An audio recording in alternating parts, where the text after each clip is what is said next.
We have one more speaker for you tonight, and he has quickly become a dear friend. How long have you known John?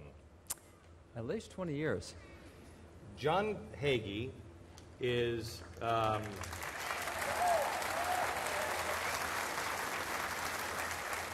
John Hagee, if you were to read the press, you would believe John Hagee was a three-horned monster. I've only found two horns on him. He is one of the most maligned men in our society. He is a man that I have grown to see has a true love for the Jewish people and the nation of Israel. He has, for years, been on this bandwagon, if you will. Yeah. In fact, has led the parade for many years. Pastor Hagee is head of Christians United for Israel, and that's the largest pro-Israel organization in the United States, 750,000 active members. And these guys, every year, and every major city in the United States, they hold a night to honor Israel. So all across the United States, every major city, every year, is a night to honor Israel. So he's kept very conscious in the American thinking as well. He pastors a church in San Antonio with 20,000 active members, but he's very concerned with Israel. As a matter of fact, he's put over $60 million into humanitarian efforts in Israel. 60 million. 200 million shekels. That's a lot put in humanitarian efforts. Pastor Hagee has a heart and a love for Israel, and we had out of faith, hope, and charity. Pastor Mullins spoke about charity. Rabbi Riskin spoke about hope, and now Pastor John Hagee will speak about faith. Ladies and gentlemen, Pastor John Hagee.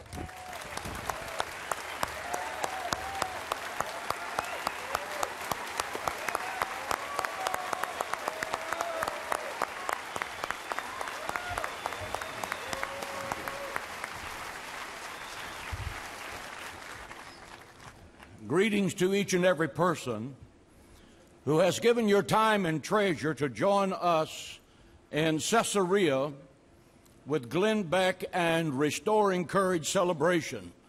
I want to say personally, God bless Glenn Beck for his godly courage in making this night happen.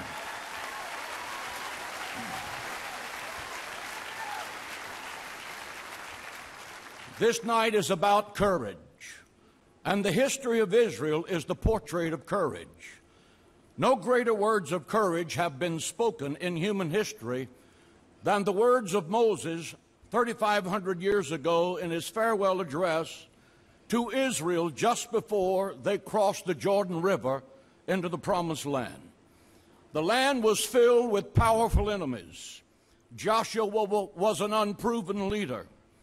The air was charged with a sense of fear and uncertainty. I want you to capture this scene in your mind.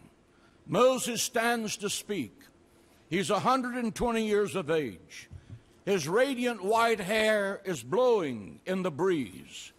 His flesh has been bronzed by the burning sun of 40 years in the desert.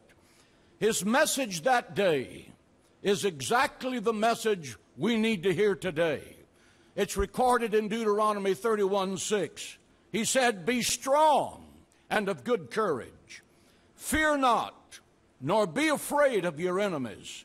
For the Lord your God is with you.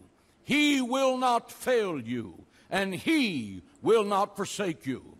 People of Israel, our hope is not in Washington, D.C. Our hope is in the God of Abraham, Isaac, and Jacob.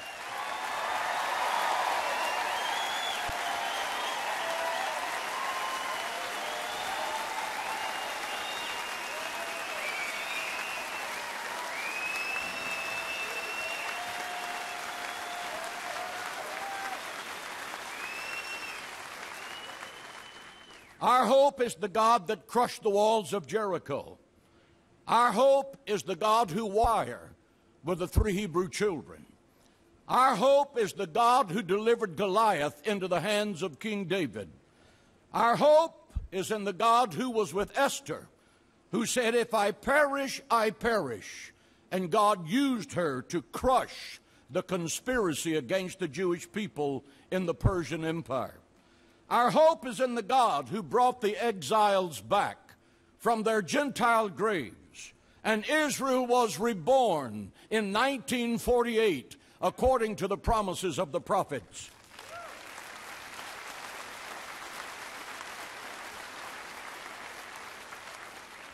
Our hope is in the God of Israel, whose miracle-working power brought victory in the Six-Day War. Our hope is in the Lord of hosts. He will not fail us. He will not forsake us.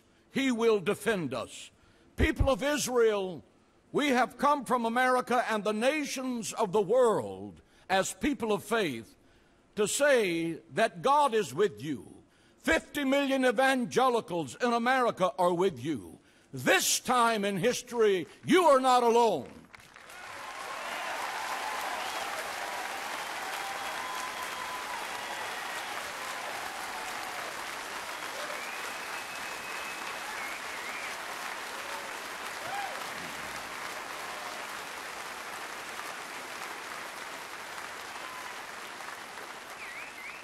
Millions of Christians here and around the world love you. They support you and pledge to stand with you today, tomorrow, and forever. As Christians, we believe that this land is a sacred land. It is your land, given to you by an eternal blood covenant recorded in the book of Genesis 4,000 years ago. Israel must never be separated from their ancient biblical roots to this land.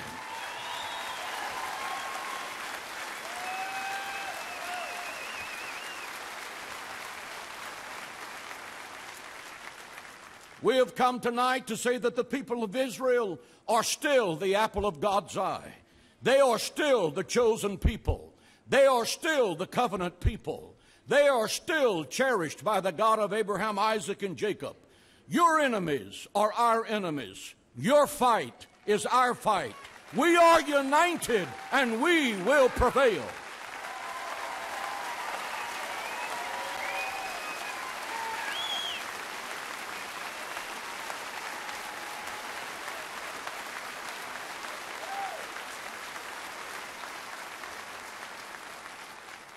As Christians, we see the coming storm and confess the words of Israel's greatest warrior, King David.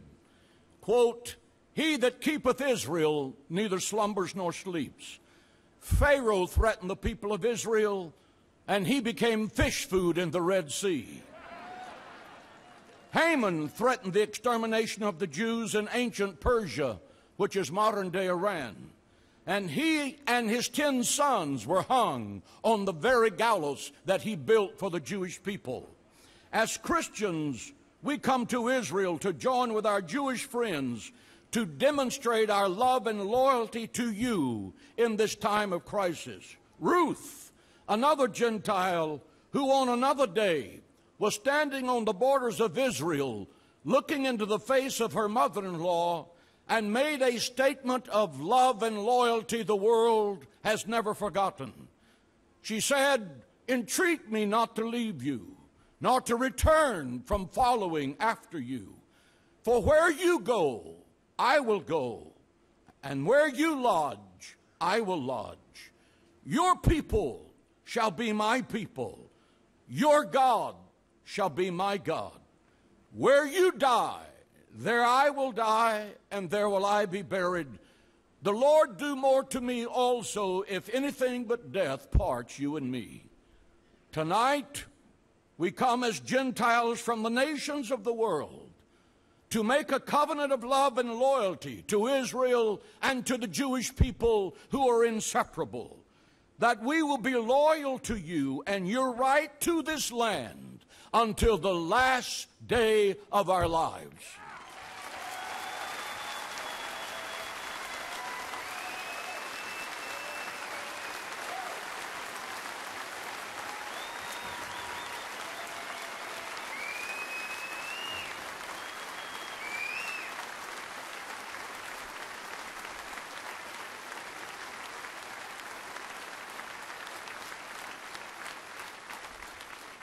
I close with this thought. Almost 50 years ago, President Jack Kennedy flew into the divided city of Berlin at the height of the Cold War. He flew there at a time when West Berlin was a tiny outpost of freedom surrounded by communist tyranny. He flew there at a time when West Berlin was surrounded, hounded, and boycotted and hungry. He flew there to send a strong message of solidarity and resolve to the courageous West Berliners. Here is what President Kennedy said at that time in history, quote, 2,000 years ago, the proudest boast was civic Romanus sum. I am a Roman citizen. Today in the world of freedom, he said, the proudest boast is Ich bin ein Berliner. I am a Berliner. All free men, wherever they may live, are citizens of Berlin. And therefore, as a free man, I take pride in the words, Ich bin ein Berliner. And that was the end of the quote. We need to remember those words today more than ever. Today I stand at this ancient port of the city of Caesarea, at a time when Israel is a tiny outpost of freedom and democracy swimming in a sea of tyranny. I stand here as Israel is surrounded, hounded, and threatened. I stand here with a strong message of solidarity with you, my Jewish brethren, the apple of God's eye. At this difficult juncture in history, permit me to say something to you straight from the heart. Please know that what I say now is a sentiment shared by multiplied millions of Christians across America and around the world. Today, in a world of freedom, the proudest boast is this: Ani Yisraeli. I am an Israeli.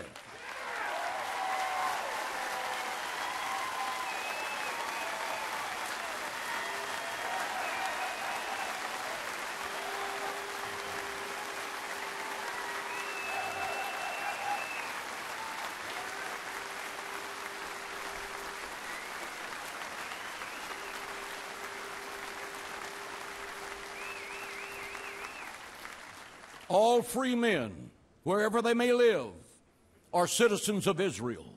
Therefore, as free men, I take pride in the words, I am an Israeli. Say that with me. I am an Israeli. When international bodies ignore the world's genocides and massacres and racism to attack Israel, we proudly proclaim, say it with me, I am an Israeli.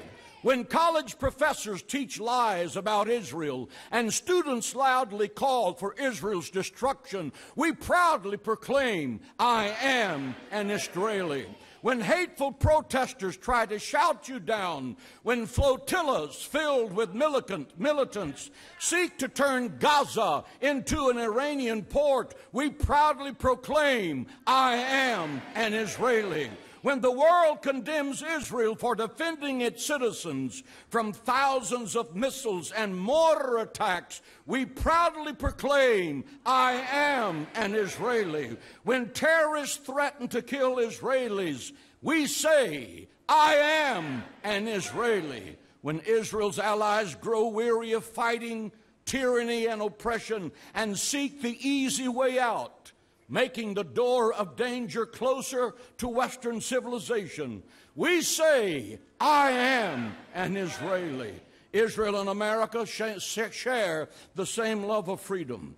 Israel and America share the same passion for democracy. Israel and America share the same Judeo-Christian values. Israel and America have the same enemies.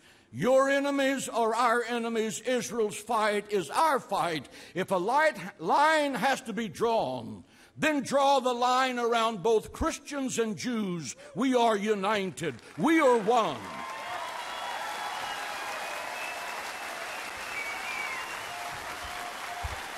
May God bless Israel. May God bless the United States of America. And may God bless you.